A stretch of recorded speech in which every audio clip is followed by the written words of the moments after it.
Ini ketentuan dalam pasal 480, kita menerima hadiah dari hasil kejahatan, kita dianggap sebagai pelaku penadah dan sanksinya adalah maksimal 4 tahun penjara. 4 tahun penjara.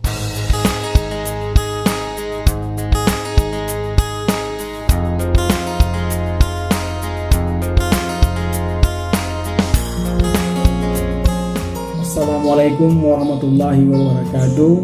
Halo, apa kabar semuanya, terutama bagi kawan-kawan alumni Hukum Keluarga Islam BP14 dan juga sahabat-sahabat HLK. Sebelumnya perkenalkan, nama saya Zulkhairi. Saya alumni Fakultas Syariah Universitas Islam Imam Bonjol Padang, dan kebetulan sekarang saya lagi ngambil profesi hukum di bidang lawyer. Nah, maka dari itu ada permintaan dari kawan-kawan sama-sama alumni kemarin. Mereka minta kita diskusi tentang hukum-hukum yang ada di Indonesia ini. Maka dari itu saya akan mencoba untuk membuat video tentang ketentuan hukum-hukum yang ada di Indonesia ini dan juga sanksi-sanksi yang diberlakukan. Saya nantinya akan membahas tentang berbagai hukum berupa hukum pidana dan perdata, baik pidana umum, pidana khusus, baik bentuk dalam kejahatan atau pelanggaran dan sebagainya, dan juga kita nanti akan membahas tentang hukum perdata yang ada di Indonesia ini, baik berupa tentang pernikahan, perceraian, waris, harta gunung, tanah dan sebagainya. Nah, dalam video ini kali ini kita akan membahas tentang sanksi atau hukuman bagi penadah. Nah, sebelum kita lanjut tentang sanksinya atau hukumannya, kita jelaskan dulu apa itu penadah.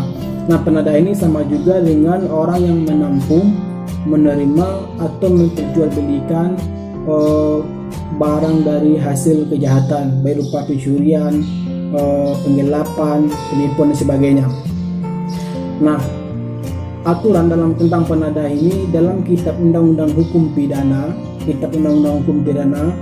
dalam pasal 480 dijelaskan bahwa diancam dengan pidana penjara paling lama 4 tahun penjara, denda atau denda paling banyak Rp900. Ayat 1, barang siapa membeli, menyewa, menukar, menerima gadai, menerima hadiah atau menarik keuntungan berupa menjual, menyewakan, menukarkan, menggadaikan, mengangkut, menyimpan atau menyembunyikan suatu benda yang diketahui atau sepatutnya harus diduga bahwa diperoleh dari kejahatan.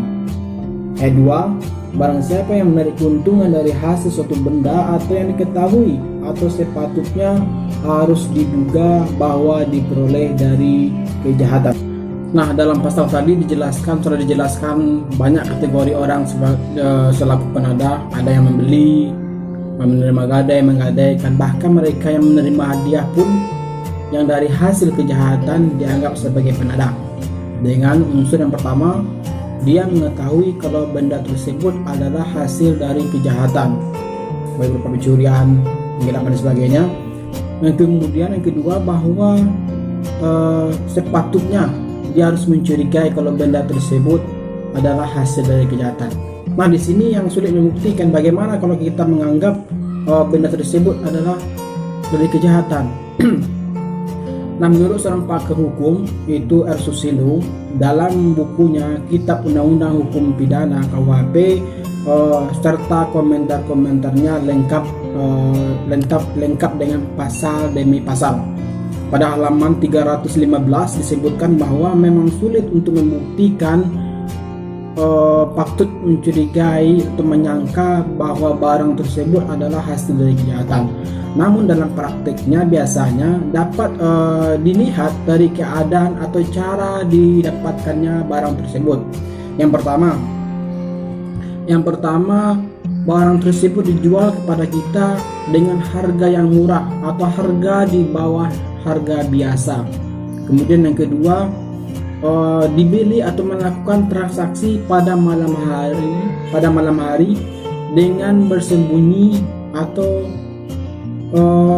menurut ukuran pikiran kita bahwa tempat itu mencurigakan. Nah, kita seharusnya patut menyangka kalau ini benda tersebut dari hasil kejahatan. Kita beri satu contoh, misal si A, kita sebut saja si A dengan si B ya. Si A membeli motor kepada si B, dan motor yang dijual si B kepada si A ini yang menurut harga normalnya atau harga biasanya dengan seharga sekitaran 10-15 jutaan. Namun dijual si B kepada si A dengan harga 3 juta atau 2 juta dan juga tidak memiliki surat-surat kendaraan. Maka di sini si A selaku pembeli seharusnya dia patut mencurigai kalau benda tersebut adalah hasil dari kejahatan. Nah, di sini kebanyakan dari masyarakat Indonesia mereka tidak mengetahui atau bahkan mereka menganggap hal itu sepele. Mereka menganggap perbuatan mereka tidak benar karena saya akan membeli, saya akan cuma menerima, saya akan cuma menerima hadiah. Nah, di sini dalam ketentuan tersebut telah dijelaskan, semua kategorinya tersebut dijelaskan bahwa kita menerima hadiah dari hasil pencurian pun kita dianggap sebagai penadah. Maka dari ini sudah sepatutnya kepada kita seluruh masyarakat Indonesia agar lebih berhati-hati lagi dalam melakukan segala tindakan, baik berupa membeli atau kita menerima hadiah dari seseorang yang seharusnya kita menganggap bahwa dia tidak mampu untuk memberikan itu kepada kita. Nah, pertanyaannya kenapa dia ada memiliki ini? Maka di sini kita harus mencurigai kalau benda tersebut adalah hasil dari kejahatan. Maka kita selaku masyarakat lebih baik kita menolak atau tidak menerima dari benda tersebut, karena dalam ini ketentuan dalam pasal 480 kita menerima hadiah dari hasil kejahatan, kita dianggap sebagai pelaku penadah dan sanksinya adalah maksimal 4 tahun penjara. Nah, kemudian timbul lagi pertanyaan, berapa jumlah minimal dapat dikategorikan hasil tadahan, dan bagaimana kalau seandainya yang kita tadahnya berupa HP atau jam tangan yang harganya di bawah harga 1 jutaan. Nah, maka dalam pasal 482 Kitab Undang-Undang Hukum Pidana atau KUHP disebutkan bahwa perbuatan yang diterangkan dalam pasal 480 diancam karena penadahan ringan dengan pidana penjara paling lama 3 bulan atau denda paling banyak Rp900. Jika kejahatan dari mana benda didapatkan adalah salah satu kejahatan yang diterangkan dalam pasal 364, 372, dan 379. Nah, kita ambil satu pasal tadi 364. Dalam pasal 364 tersebut adalah pasal tentang pencurian. Di sana disebutkan, maka jika harga barang yang dicuri itu tidak lebih dari 250.000 dihukum sebagai pencurian ringan dengan hukuman penjara selama-lamanya 3 bulan atau denda sebanyak-banyaknya Rp900. Nah, dalam pasal 364 tadi disebutkan bahwa jumlah barang yang tidak lebih dari 250.000 merupakan pada pidana ringan dan sanksi pidananya 3 bulan penjara. Nah, berdasarkan perma atau peraturan Mahkamah Agung nomor 02 tahun 2012 tentang penyesuaian batasan tidak pidana ringan dan jumlah denda dalam Kitab Undang-Undang Hukum Pidana. Nah, dalam pasal 1 disebutkan bahwa kata-kata 250.000 dalam pasal 364, 373, 379, 384, 407 dan pasal 482 Kitab Undang-Undang Hukum Pidana, maka dibaca menjadi Rp2.500.000.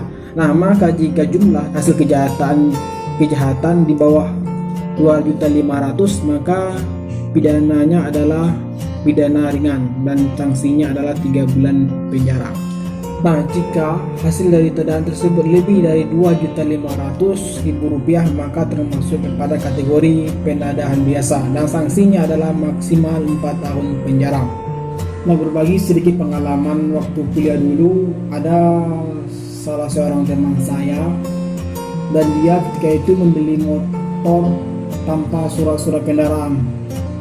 Nah, kebetulan dia terjaring pemeriksaan di lalu lintas dan dia tidak dapat membuktikan surat-surat kendaraan. Nah, maka di sini dia ditangkap dengan pasal penadahan. Akhirnya kalau nggak salah dia divonis hukuman 6 bulan penjara. Nah, ini saja contohnya seorang mahasiswa hukum bisa terjerat terhadap kasus demikian. Apalagi bagi masyarakat yang awam terhadap hukum-hukum positif Indonesia. Nah, maka dari itu saya himbau kepada seluruh masyarakat Indonesia, terutama kepada masyarakat kalangan bawah yang tidak mengetahui tentang hukum-hukum yang ada di Indonesia ini, tidak mengetahui tentang aturan-aturan serta sanksi dari perbuatan mereka, maka lebih baik kita berhati-hati terhadap dari segala tindakan dan perbuatan kita. Demikianlah video singkat ini, semoga bermanfaat, semoga menambah wawasan bagi kita semua, dan terima kasih bagi yang telah menonton, dan bagi yang suka silahkan di-share kepada teman-temannya dan keluarganya agar keluarga kita tidak terjerumus terhadap hal demikian. Terima kasih. Assalamualaikum warahmatullahi wabarakatuh. Salam jadi.